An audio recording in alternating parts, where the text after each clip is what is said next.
Una sala sta colma con persone provenienti sin dal Polesine per fare il punto sul dopovaia. Gestione delle emergenze, il tema trattato, ricordando una tragedia che ha colpito duramente il bellunese, ma che si è riverberata molto, ma molto più a valle. Ricordiamo quello che è successo con Vai, ha rappresentato un evento assolutamente eccezionale, abbiamo avuto precipitazioni piovose enormi, oltre 700 mm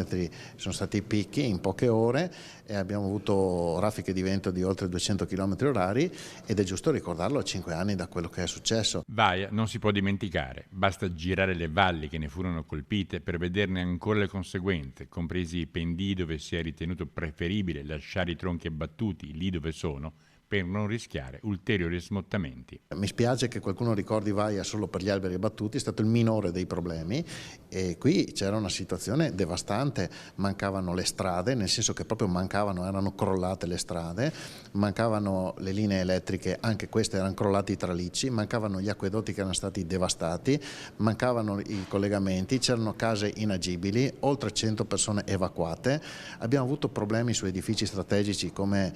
ospedali e caserme dei vigili del fuoco, quindi una situazione peggio di un terremoto. Vaia non è un passato e resta un monito per essere pronti se e quando mai dovesse essere ancora necessario. Vaia deve insegnarci che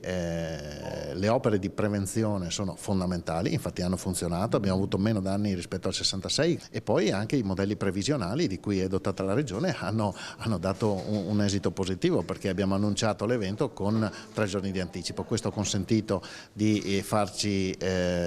chiudere tutte le attività in provincia di Belluno e quindi di ridurre l'esposizione al rischio da parte delle persone.